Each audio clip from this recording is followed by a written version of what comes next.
This is Sunday School lesson for May the 10th, 2020.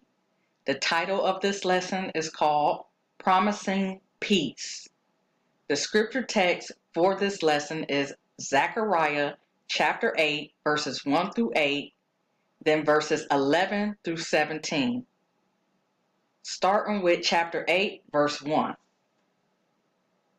Again the word of the Lord of hosts came to me, saying, Thus saith the Lord of hosts, I was jealous for Zion with great jealousy, and I was jealous for her with great fury. Thus saith the Lord, I am returned unto Zion, and will dwell in the midst of Jerusalem, and Jerusalem shall be called a city of truth, and the mountain of the Lord of hosts, the holy mountain. Thus saith the Lord of hosts, there shall yet old men and old women dwell in the streets of Jerusalem, and every man with his staff in his hand for very age, and the streets of the city shall be full of boys and girls playing in the streets thereof.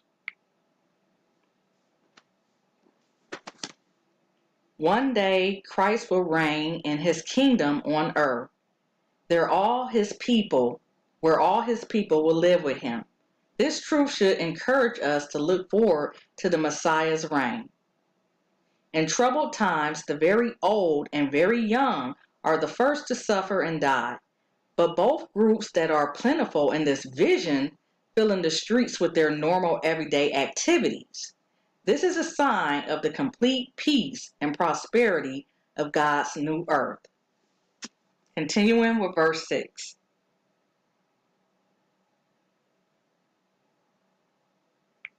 Thus saith the Lord of hosts, if it be marvelous in the eyes of the remnant of this people in these days, should it also be marvelous in mine eyes, saith the Lord of hosts.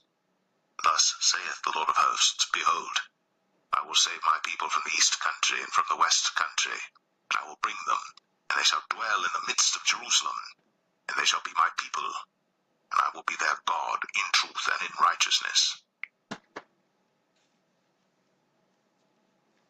The remnant was the small group of exiles who had returned from Babylon to rebuild Jerusalem and the temple. Struggling to survive in the land, they became discouraged over the opposition they often faced from hostile neighbors. It was hard to believe that one day God Himself would reign from the city that had their land, and that their land would enjoy great peace and prosperity. Our God is all powerful, and He can do anything. When confronting seemingly impossible tasks or situations, remember that with God, everything is possible. Matthew 19:26.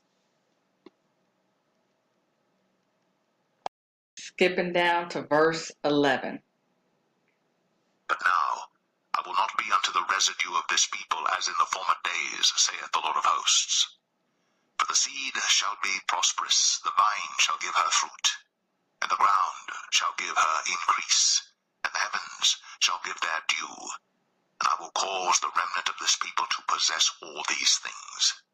And it shall come to pass that as ye were a curse among the heathen, O house of Judah, and house of Israel, so will I save you, and ye shall be a blessing. Fear not, but let your hands be strong. For thus saith the Lord of hosts, as I thought to punish you when your fathers provoked me to wrath, saith the Lord of hosts, and I repented not. So again have I thought in these days to do well unto Jerusalem, and to the house of Judah. Fear ye not. For more than 15 years, God and His prophets have been urging the people to finish building the temple. Here again, God encouraged them with visions of the future. We may be tempted to slow down for many reasons. People aren't responding. We feel physically or emotionally drained. The workers are uncooperative. The work is distasteful, too difficult, or not worth the effort. God's promises about the future should encourage us now. He knows what the results of our labors will be, and thus He can give us a perspective that will help us continue in our work for Him. Thumbs up the video if you made it this far. God promised to give his people rich rewards, reassuring them that despite the punishments they had endured, he would not change his mind to bless them.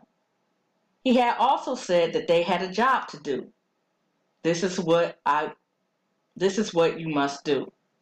God will be faithful, but we also have responsibilities to tell the truth, exercise justice, and live peacefully. If you expect God to do his part, be sure to do yours. Continuing with verse 16 and 17. These are the things that ye shall do. Speak ye every man the truth to his neighbor. Execute the judgment of truth and peace in your gates. And let none of you imagine evil in your hearts against his neighbor. And love no false oath. For all these are things that I hate, saith the Lord. And the word of the Passages such as Jeremiah 4:27 and 28 reveals God's former resolute intention to punish the people of the covenant. And something of a parallel, the verse before us now reveals God's resolute intent to do the polar opposite on fear ye not. Compare the discussion on fear in lesson 10. That's if you have the book. God's people must reflect his character in their relationships. This is why the themes of judgment, justice, and peace turn up again. These two concepts go hand in hand and should define the lives of God's people. Justice and peace. The word gates referred to a city's entrance where legal issues were settled. To practice justice, there is to set the proper example for everyone watching to do as well. There will be no bribes, no partiality shown to anyone. Exodus 23:8, Isaiah 33:15 and 16. For God to state what he hates establishes boundaries of human behavior. This is reminiscent of other blessing/curse and love/hate declarations. Deuteronomy 12:31, 16:22, and Proverbs 6:16 through 19. Ancient covenants established between kings and citizens frequently listed the positive attributes and actions of the ruler before listing the expected reciprocal responsibilities of the citizens. Zechariah's prophecy is essentially a covenant in miniature. It institutes a new normal of peace in light of God's presence with his people. When the relationships need to go from bad to good, someone has to make the first move. The text for today tells of a time when God did just that. The bad relationship between God and his covenant people was wholly the fault of the people. Logically, therefore, they should have made the first move, but God in his compassion took the initiative, promising great things to his people. And so it still is. God promises great things for us when we actually deserve quite the opposite. He is determined to redeem all who are willing to acknowledge him as the sovereign Lord. Do you?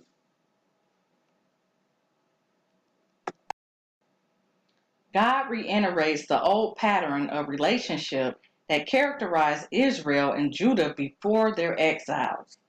Zechariah 8:11 and 13. We note that repentant is not in the normal sense of regret for having sinned, since God is sinless. Rather, the idea is that of comfort, as the same Hebrew word is translated in Isaiah 52:9, 66:13, etc.